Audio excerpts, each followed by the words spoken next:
नमस्कार मित्रों, language point के वर्चुअल प्लेटफॉर्म पर आप सभी मित्रों का एक बार फिर स्वागत है। जैसा कि ग्रामर सीरीज चल रही थी और ग्रामर सीरीज में हम एक्टिव पैसिव कंटिन्यू कर रहे थे।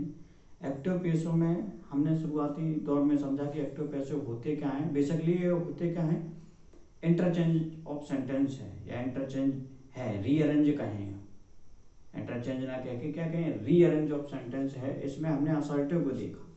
आज क्या, इंट्रोगेटिव के कुछ असर्टिव के साथ हमने जो मेजर परिवर्तन होता था हेल्पिंग वर्ब में उसको भी देखा।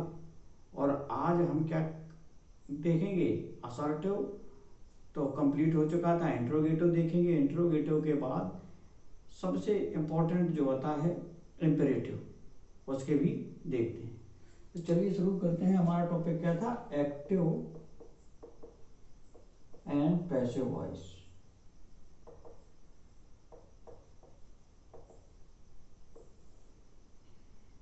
एक्टिव होता क्या था, एसबीओ था। एक्टिव का स्ट्रक्चर हमने क्या बताया था, subject verb object.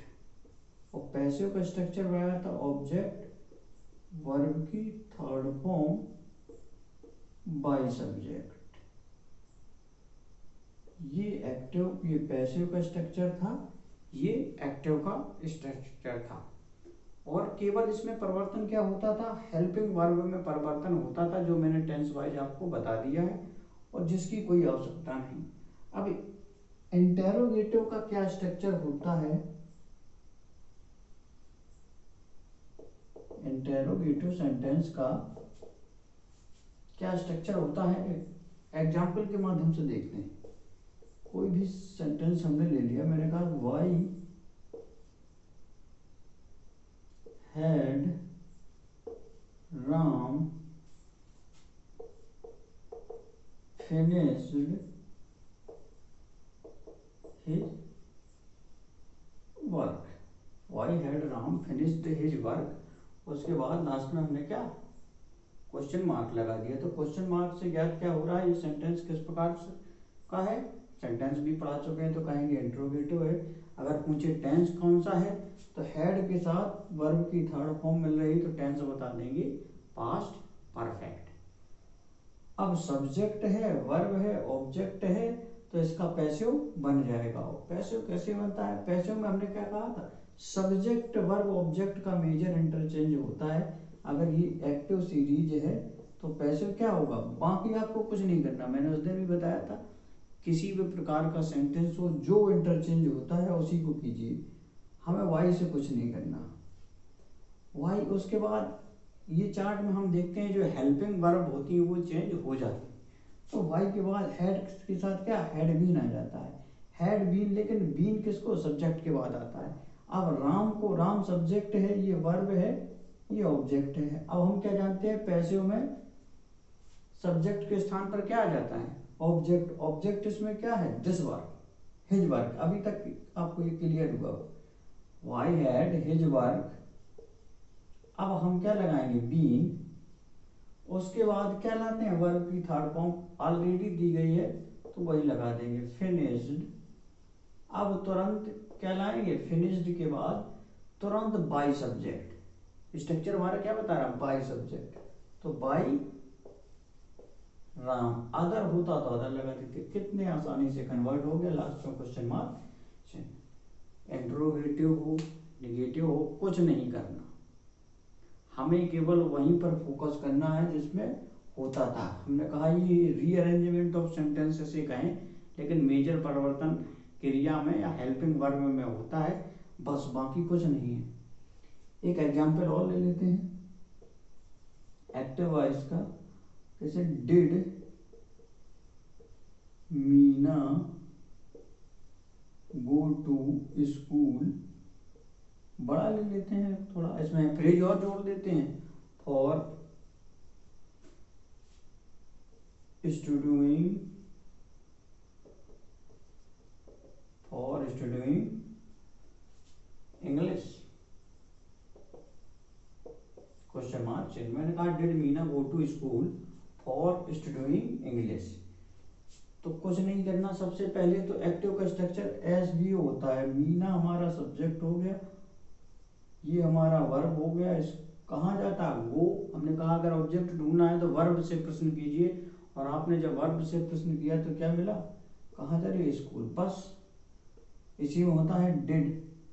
Did helping verb वाला है तो हेल्पिंग वर्ब भी आएगी। स्कूल ये क्या है? डिड। डिड किस में बदलता था? वाज अवेयर में। स्कूल के अनुसार क्या लगाएंगे? पैसिव में वाज। उसके बाद क्या लाते हैं सब्जेक्ट के स्थान पर? ऑब्जेक्ट। ऑब्जेक्ट क्या है? स्कूल। Was school. ऑब्जेक्ट के बाद वर्ब की थर्ड फॉर्म गो, वेंट, गॉन। तुरंत लाएंगे by subject, by Meena. Was school gone by Meena. उसके बाद जो भी बच रहा है ये अदर लगा दीजिए, फॉर स्टूडिंग इंग्लिश। ठीक है राइटिंग। लास्ट में क्वेश्चन मार्क से। तो इस इन दो एग्जाम्पलों से आपको प्रश्नवाचक वाक्य यानी इंट्रोगेटिव को कैसे पैसे में कन्वर्ट करेंगे ये क्लियर हुआ होगा। क्लियर तो आपको एक ही वीडियो में हो गया होगा, लेकिन ये 3-4 जो वीडियो 4-5 आपको प्रैक्टिस के लिए और बेहतर समझने के लिए दिए गए। केवल इंटरचेंज सब्जेक्ट वर्ब ऑब्जेक्ट का है, बाकी नाम के लिए किसी को कोई टच नहीं करना है। एग्जाम्पल नोट कर लीजिए। अब जो है मेजर पोर्शन जो है थोड़ा बहुत जो पूछा जाता है हाई स्कूल में कहें, इंटरमीडिएट में कहें, या कंपटीशन में भी पूछा जाता है, तो उस पर आते हैं। वो कौन सा है? Imperative sentence. और इम्परेटिव में 3-4 प्रकार से होते हैं, उन सभी को डिस्कशन करेंगे।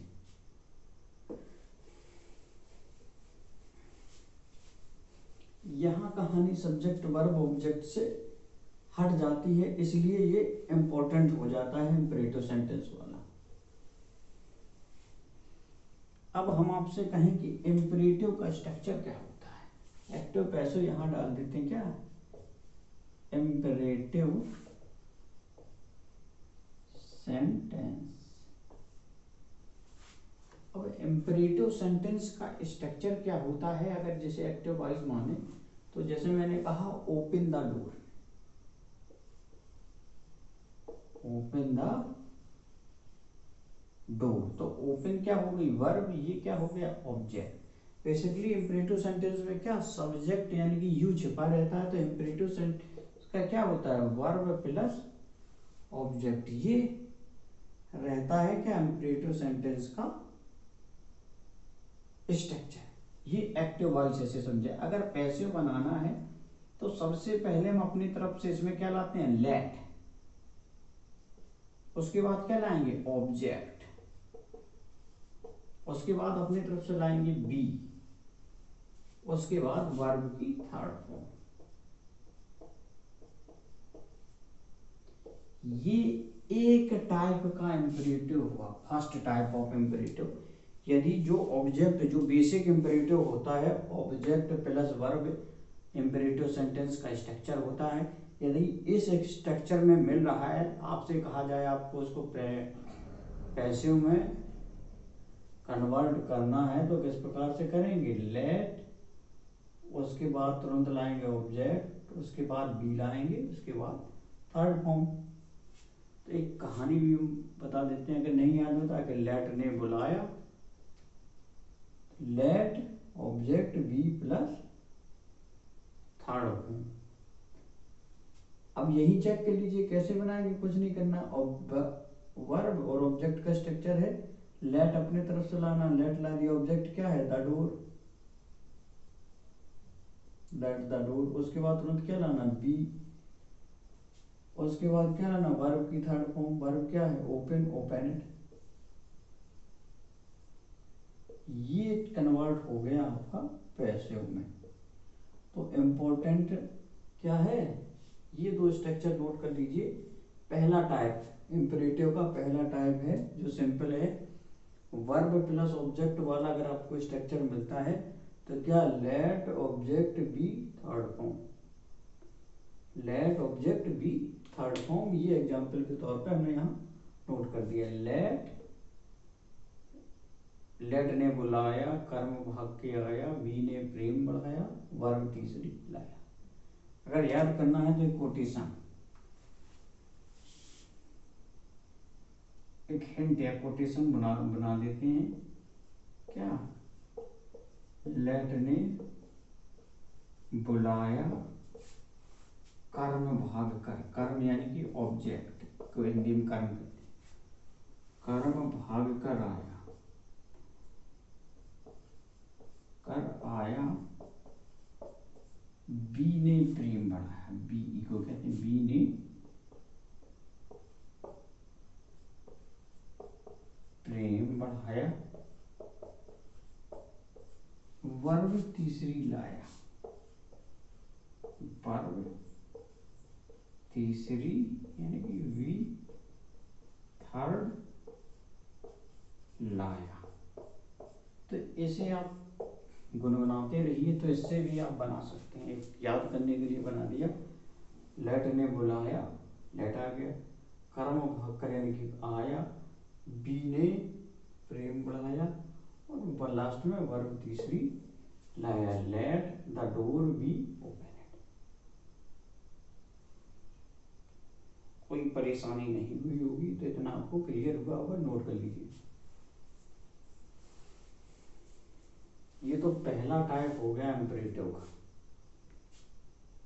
इम्परेटिव का फर्स्ट टाइप हो गया। अब इम्परेटिव सेंटेंस का सेकंड टाइप देखते हैं कि किस प्रकार से उसे बनाते हैं। आई होप आपने नोट कर लिया होगा, या पॉज करके नोट कर लीजिए या स्क्रीनशॉट ले लीजिए इतने का। लेट ने बुलाया, कर्म भाग के आया, बी ने प्रेम बढ़ाया, वर्ब तीसरी लाया।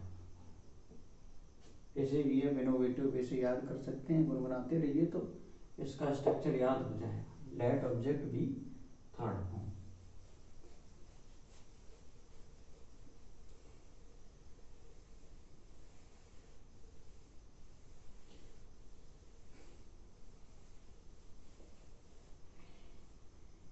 एक दूसरा टाइप होता है जिन जिन वाक्यों में प्लीज या काइंडली लगा हो, तो ऐसे रूल टाइप में नोट बना के लिख लीजिए।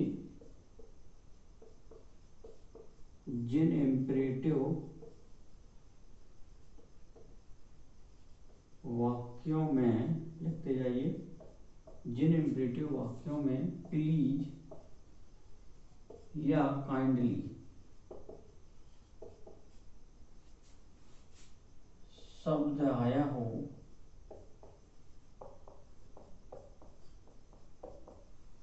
तो हम उसका पैसिव बनाते समय, यानी उसका पैसिव, उस सेंटेंस का पैसिव बनाते समय प्लीज या काइंडली के स्थान पर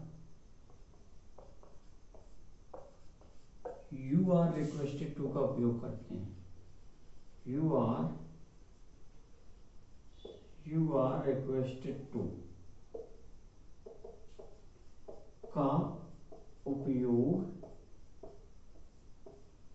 करते हैं। ये बात ध्यान रखना, ये सरल होता है। यदि आपको कहीं पर प्लीज या काइंडली मिल जाए, प्लीज के साथ क्या, प्लीज या काइंडली मिल जाए, तो ये पैसे में किस में चेंज हो जाएगा, यू आर रिक्वेस्टेड टू,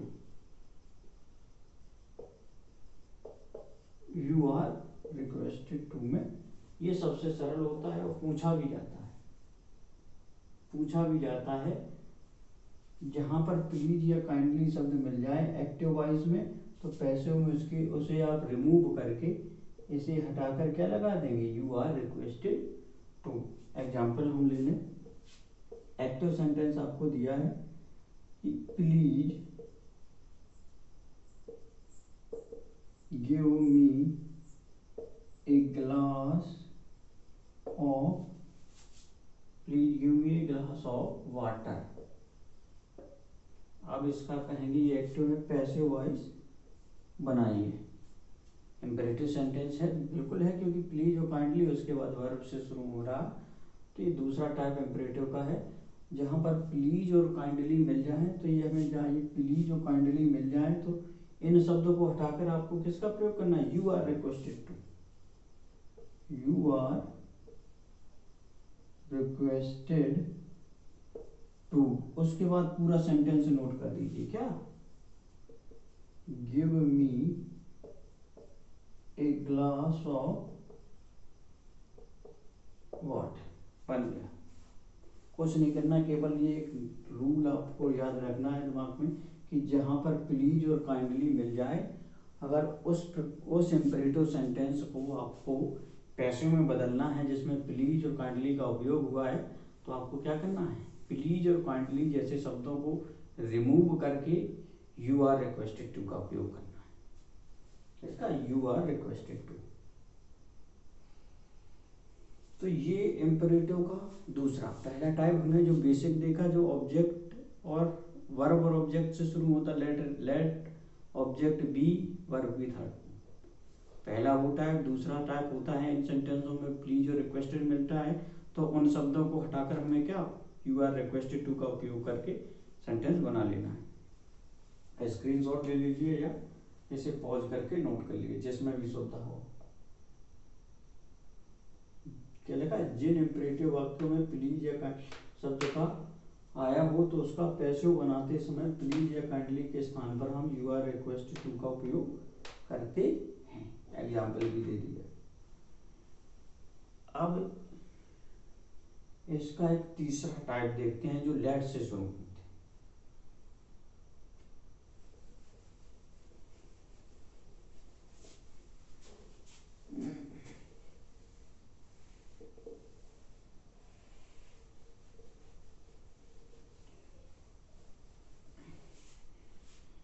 तीसरा टाइप होता है क्या, ऐसे सेंटेंस जो लेट से शुरू होते हैं।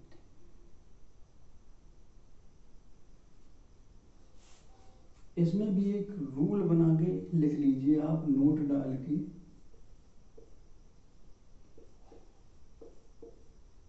जिन इम्परेटिव सेंटेंस की शुरुआत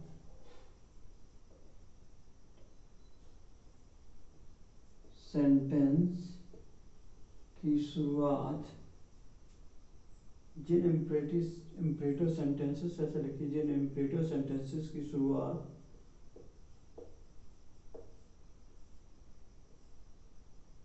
लेट अस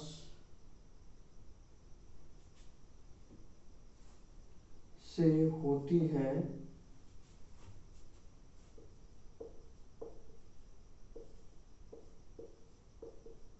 जिन इम्परेटिव सेंटेंस की शुरुआत लेटर से होती है, हिंदी राइटिंग थोड़ी गड़बड़ हो सकती है, लेफ्ट थोड़ा उल्टा पड़ रहा है लिखने में, जिन इम्परेटिव सेंटेंस की शुरुआत किससे, मेजर बात क्या है, लेटर से शुरू होते हैं,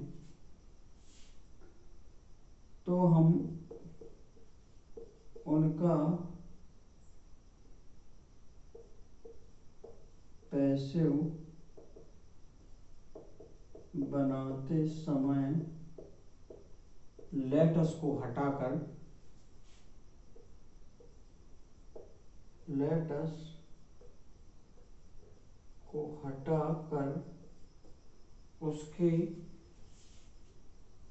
उसके स्थान पर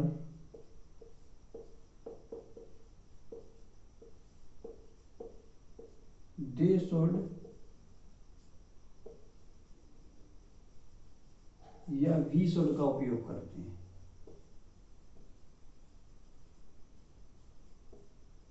दे शुड या वी शुड का उपयोग, दे शुड या वी शुड का उपयोग करते हैं, यही लिख दिया, करते हैं। तो नोट में या रूल, इसे नोट समझिए, नोट भी विशेष या रूल समझिए। तीसरा इंपेरेटिव का कि जिन इंपेरेटिव सेंटेंसेस की शुरुआत में हमें लेटस मिल जाए, अगर उन इंपेरेटिव सेंटेंसेस को आपको क्या पैसिव में बदलना है तो क्या करेंगे, लेटस को हटाकर यहाँ क्या करना है, लेटस चेंज हो जाएगा दे शुड या वी शुड में। इसमें लेट अस ये भी नोट कर लीजिए, दे शुड या वी शुड में चेंज हो जाएगा, यानी जिन इंपेरेटिव सेंटेंसों की शुरुआत लेटस से होती है तो उनका पैसिव बनाते समय हम लेटस को हटाकर उसके स्थान पर या तो दे शुड का प्रयोग करेंगे या वी शुड का प्रयोग करेंगे। एग्जाम्पल, लेट अस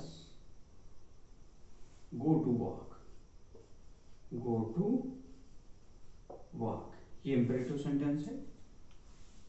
एक्टिव वॉइस में एक सेंटेंस दे दिया, इंपेरेटिव है let us go to walk. अब जहां भी, ये भी बहुत इंपॉर्टेंट है बेटा, पूछा जाता है क्योंकि एक्सेप्शनल केस होते हैं, इन्हीं को पूछा जाता है। लेट अस वाला जो भी इंपेरेटिव सेंटेंस मिल जाए तो लेट अस के स्थान पर क्या, लेट अस को किस में चेंज करेंगे, दे शुड या वी शुड में। लेट अस सही से लिख लेना, बोलते जा रहे हैं, राइटिंग में थोड़ा। लेट अस के स्थान पर आपको उपयोग करना है दे शुड या वी शुड का। तो पैसिव बनाते जैसे हम प्लीज की जगह यू आर रिक्वेस्टेड टू का उपयोग करते हैं, ऐसे यहाँ भी है। लेट अस की जगह आपकी स्वेच्छा है, दे शुड या वी शुड, दे शुड, उसके बाद पूरा सेंटेंस गो टू वॉक, बन गया। ये एक्टिव प्रारूप था, ये इसका पैसिव प्रारूप, नोट कर लीजिए। क्या याद करना है कि जिन इंपेरेटिव सेंटेंस में लेटस से शुरू होते हैं, जिनकी शुरुआत लेटस से होती है, तो उनका अगर पैसिव बनाना है तो लेटस को हटाकर आपको दे शुड या वी शुड का उपयोग करना होगा, और बाकी पूरा उसके बाद जो भी सेंटेंस बच रहा नोट कर दीजिए, बन जाएगा। तो आप इसे नोट कर लीजिए या स्क्रीनशॉट समझे तो स्क्रीनशॉट ले लीजिए। तो 3 प्रारूप अभी तक हमने इंपेरेटिव के बताए हैं। पहला बताया था साधारण इंपेरेटिव सिंपल, उसके बाद प्लीज या काइंडली लगे हुए हों, और उसके बाद लेट वाला, लेट वाला बताएगा। देखिए अब चौथा प्रारूप इसका बता देते हैं, नेगेटिव वाला, जैसे डोंट। वो हालांकि पहले प्रारूप में बताना चाहिए, वहां भूल गए, तो इसका एक चौथा प्रारूप हम आपको बता देते हैं, नेगेटिव वाला।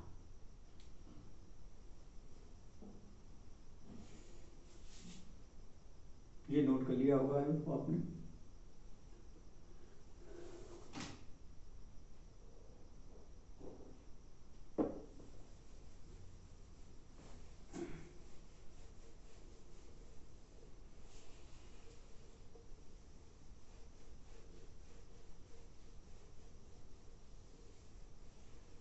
चौथा प्रारूप क्या है, फोर्थ नंबर नेगेटिव इंपेरेटिव होता है।